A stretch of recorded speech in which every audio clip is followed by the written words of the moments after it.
गाचा कुत्ता के new episodes में आप सभी का स्वागत है। तो चलिए जानते हैं आगे की कहानी को बिना किसी देरी के।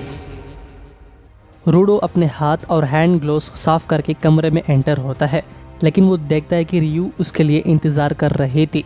देन वो दोनों बात करी। एंजिन और ग्रीस को ये समझ आ गया था कि स्टिल्जा को रूडो के लिए मास्क बनाने में और वक्त लगेगा, तो आर्का रूडो से कहता है कि उसका मास्क बन रहा है। एंजिन उसे समझाता है कि जब भी क्लीनर्स नो मैंस लैंड में जाते हैं तब उनके लिए एक चीज़ पहनना बहुत ही ज़रूरी है, इसलिए स्टिल्जा क्लीनर्स के लिए कपड़े और मास्क बनाता है अपनी यूनिक स्टाइल से।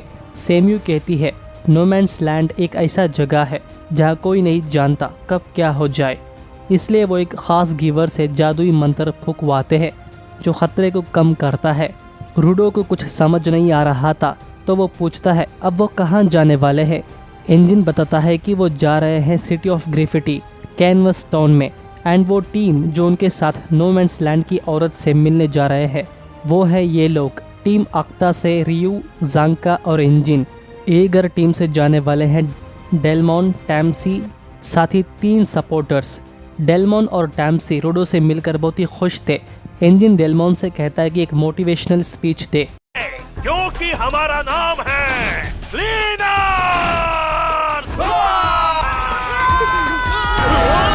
उनके चीखें सुनकर रूडो को भी जोश आ गया। ऑल राइट, अब वो सब निकल पड़ते हैं टाउन की तरफ। ये है कैनवस टाउन जहाँ के हर वॉल पर पेंटिंग की गई थी। तभी वहाँ 2 लोग शहर के अंदर घुसने कोशिश कर रहे हैं, मगर वो देखते हैं कि डोर खुला रहने के बावजूद भी वो एंटर नहीं हो रहे हैं। बट वही क्लीनर्स बहुत ही ईजिली एंटर हो गए, मतलब जिनका बुरा इरादा है वो नहीं आ सकते। कैनवस टाउन में हर तरफ खामोशी छा गई थी, एंड वहाँ की यूनिक पेंटिंग्स जो दिखने में काफ़ी शानदार है।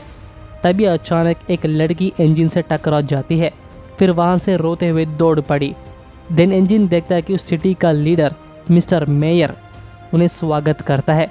एंजिन पूछता है कि वो गॉब से एक स्पेल मांगने आए हैं। मेयर बहुत ही अफसोस से बताता है कि आज सुबह ही वो गुजर गया। एंजिन और बाकियों को ये यकीन करना मुश्किल था। मेयर बोलता है एयर पोल्यूशन की वजह से हुआ है, उसके लिए सिर्फ सेफ जोन में पेंट करना काफ़ी नहीं था, वो पोल्यूटेड जोन में भी पेंट करना चाहता था। तभी रूडो को गॉब की कुछ यादें आते हैं। वो बंदा जो हमेशा अपने काम में सिंसियर रहता है पोल्यूटेड जोन की वजह से मर गया। रूडो को गिल्टी फील होता है। स्पाइराइट से ही कचरे फेंकते हैं, इसलिए टैम्सी बताता है कि वो उसके बारे में ज़्यादा चिंता ना करे। वैसे गॉब अपने नेक्स्ट सक्सेसर को चुन लिया था, वो है रैमलिन। अब से उसकी वाइटल इंस्ट्रूमेंट यही संभालेगी। वो तो रो रही थी। रैमलिन और गॉब भाई बहन की तरह थे, और ऐसे में ये अचानक हो जाना बहुत ही मुश्किल है। एंजिन कहता है कोई अर्जेंट नहीं, वो इंतज़ार करेंगे। तभी अचानक रैमलिन रोना बंद कर दी और कहती है ज़्यादा दुख नहीं, अब जश्न मनाएंगे। किसी को कुछ समझ नहीं आ रहा था। वही रैमलिन पेंटिंग्स उठा ली। वो जानती है अब गॉब उनके बीच नहीं रहा, पर इस तरह गम मनाने से उसकी आत्मा को तकलीफ होगी, इसलिए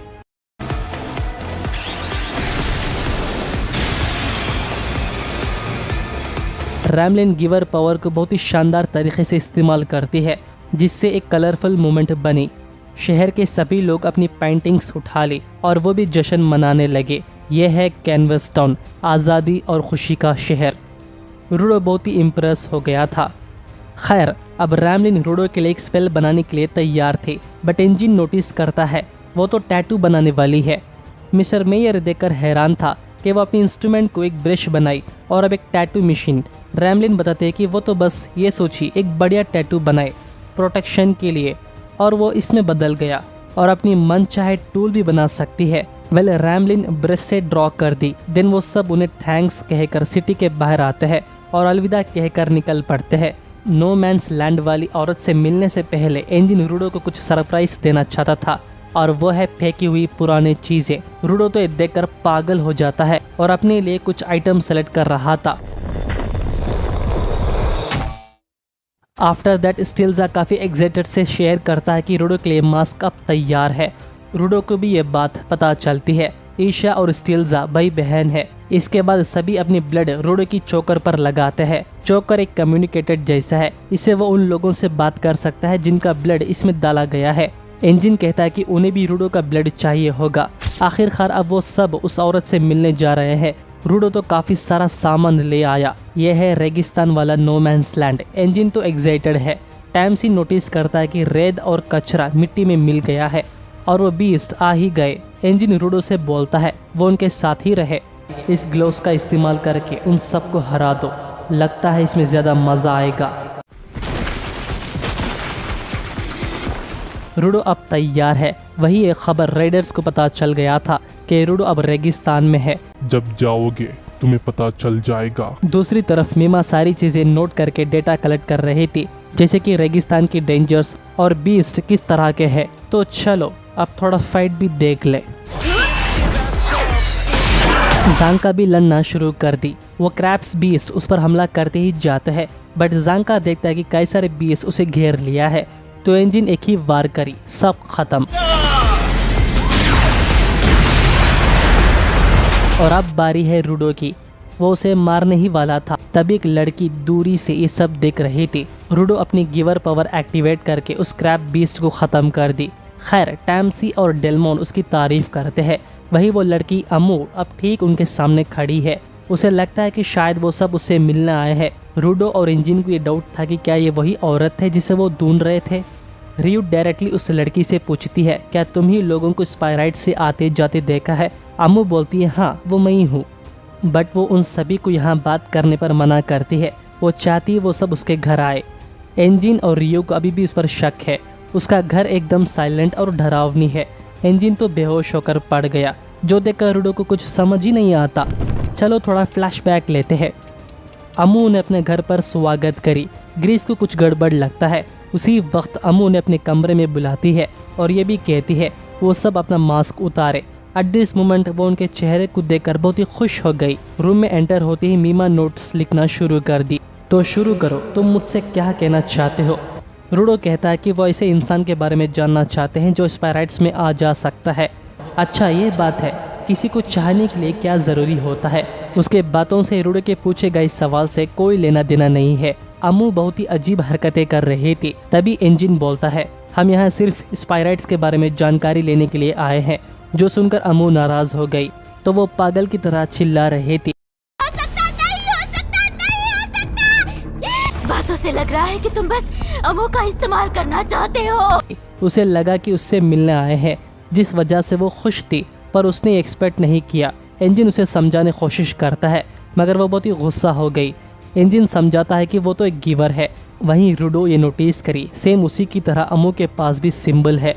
अब तुम इसे सबक सिखाओ मेरे प्यारे दोस्त। इंजिन एक ही बार से बेहोश हो गया। सब ये देखकर हैरान थे कि उनके साथी इंजिन पर हमला कर दिया।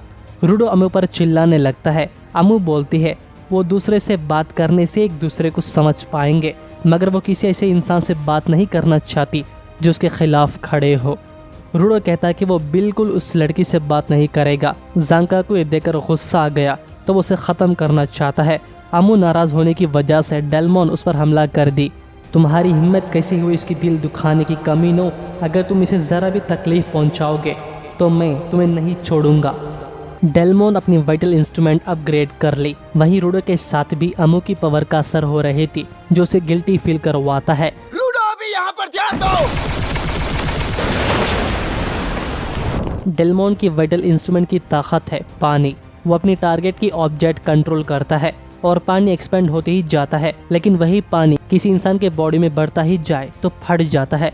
जांका को ये समझ नहीं आ रहा था आखिर डेलमोन की हमला के बारे में इंजिन को कैसा नहीं पता। टैम्सी बताता है कि डेलमोन साइलेंसर का इस्तेमाल किया, जो आज से पहले कभी नहीं किया था। ये सोचकर टैम्सी को उस लड़की पर बहुत ही नफरत होने लगी। रियो डेलमोन को शांत करवाना चाहती थी, पर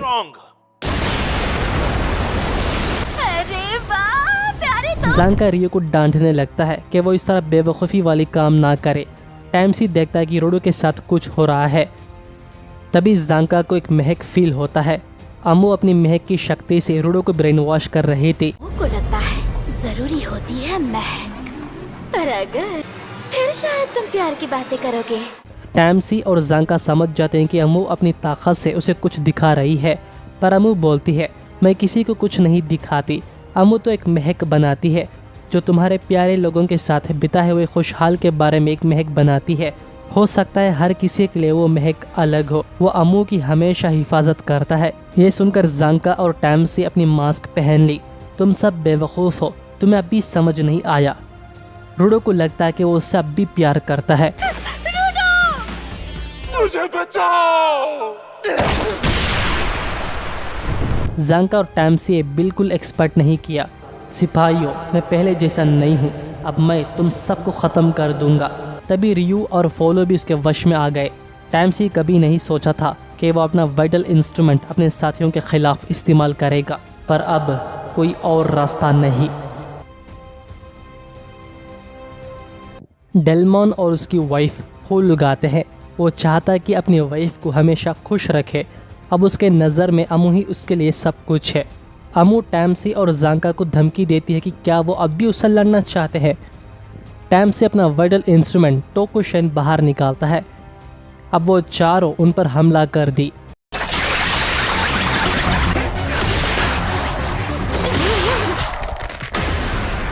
अमू उन रस्सियों को देखकर हैरान थी। फिर वो रूडो और बाकियों से कहती है कि वो उन्हें ख़त्म कर दे, पर वो कुछ भी नहीं कर पा रहे थे। टैमसी बताता है वो जितना ज़्यादा हिलेंगे रस्सी उन्हें उतना ही ज़्यादा टाइट करता ही जाएगा। रूडो और बाकी उसके वश में पागल हो गए थे। अम्मू कहती है वो बहुत ही बुरा इंसान है जो अपने दोस्तों की परवाह नहीं कर रहा। तभी टैमसी उन्हें रस्सियों से बांध देता है। जाता है।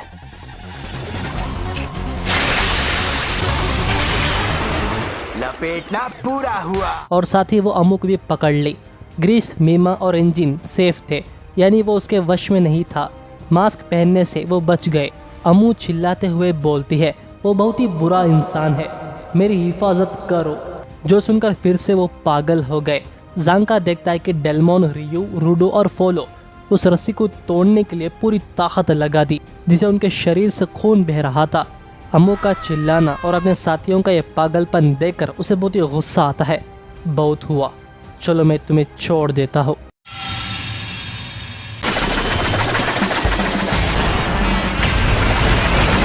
टैमसी उस रस्सी छोड़ने से वो सब उस बिल्डिंग की गहराई में जाकर पड़ जाते हैं। टैमसी, तुमने क्या किया? क्या किया?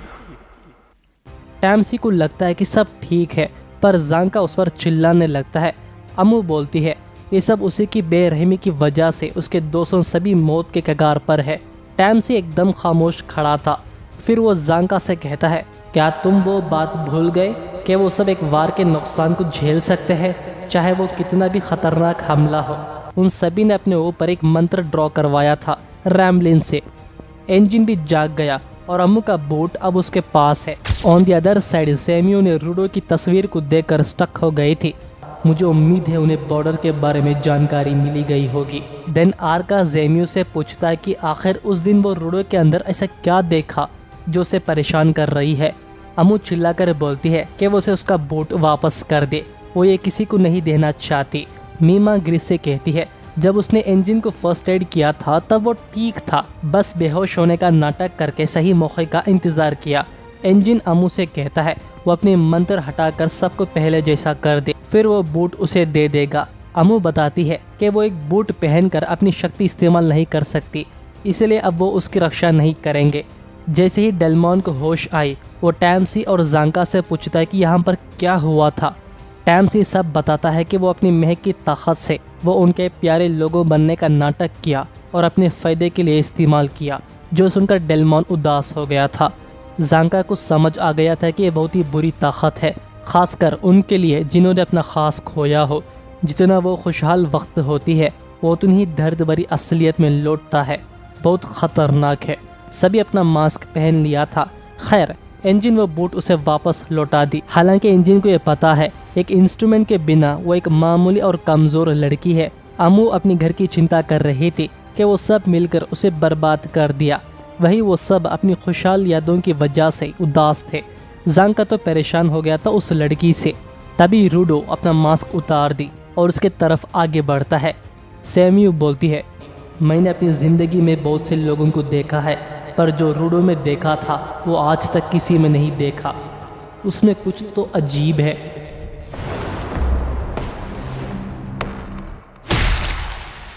वो उसे बहुत ही बुरी तरह मारते ही जाता है। रूडो के अंदर ऐसा कुछ चल रहा है जो पूरी दुनिया को तबाह कर सकता है, जैसे कोई शराब हो। ग्रीस और एंजिन उसे रोक लेते हैं। ग्रीस कहता है कि इस हद तक जाने की क्या ज़रूरत है, वो तो एक लड़की है। तो क्या हुआ, ये एक लड़की है तो मैं इसे इसका सज़ा ना दूँ? इसकी धोखे की वजह से हम सब मरते मरते बच्चे हैं। इसने जो किया उसके लिए कुछ नहीं। खैर एंजिन पूछता है, अब बताओ हम इसे जानकारी कैसे निकलवाए? जो सुनकर वो फ्रीज हो जाता है।